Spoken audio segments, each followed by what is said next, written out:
ఎండాకాలం తాతీలు వస్తే కొందరు డాన్సులు నేర్చుకుంటారు, కొందరు సంగీతం నేర్చుకుంటారు, ఇంకొందరు ఏదైనా స్పెషల్ కోర్సులు నేర్చుకుంటారు.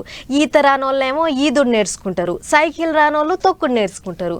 మొత్తానికి ఏదో ఒకటి నేర్చుకుంటారు. అట్లనే ఇగో ఎండాకాలం సెలవులల్లా ఇక్కడ ఓ పనికొచ్చే పని నేర్పుతున్నారట. మరి గా పని ఏంటిది, దాని కథ ఏంటిదో అస్కొనొద్దాం పారు.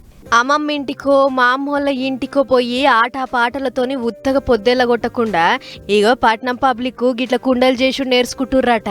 ఆగ చూడుర్రి, మట్టి ముద్దలతోని కుండలు ఎట్లా చేసుడో నేర్పుతున్నారు. పట్నంలో ఉన్న తాళ్ళగడ్డ హరిదాసు నగర్ లో ఉండే కిరణ్ రాజ్ అనే గీ అన్నకు మట్టి పాత్రల దుకాణం ఉందట. తాను కుండలు అమ్ముడే కాకుండా నేర్చుకునేటోళ్లకు అన్న కుండలు మట్టితోని పాత్రలు ఎట్లా చేయాలో నేర్పుతున్నాడట. దీపంతల కాడ నుంచి పెద్ద పెద్ద కుండల దాకా ఒక్కోటి ఎట్లా చేయాలి అనేది దగ్గరుండి పాఠాలు చెప్తున్నాడట.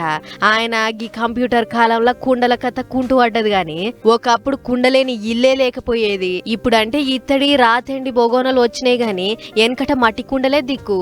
అందుకే వెనకటి తరం పద్ధతులు మట్టి పాత్రలతోని ఎసొంటి లాభం ఉన్నదో ఇప్పటి తరం పొల్లగాళ్ళకు చెప్పుకుంటా మట్టి పాత్రలు తయారు చేసుడు నేర్పించే కార్యం ముంగటేసుకుర్రు.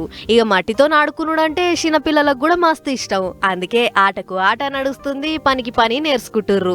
ఎసొంటి రంగులు అడ్డమైన పూతలు ఊయకుండా తయారు చేసే మట్టి పాత్రలలా తిన్నా తాగినా పేయికి ఎంతో మంచిదని అంటుంటారు డాక్టర్లు. అందుకే గీ ఎండాకాలంలో ఫ్రిడ్జ్లు ఎంతమంది కొంటుర్రో ఏమో తెలియదు గాని మట్టి కుండలైతే గట్టినే కొంటుంటారు.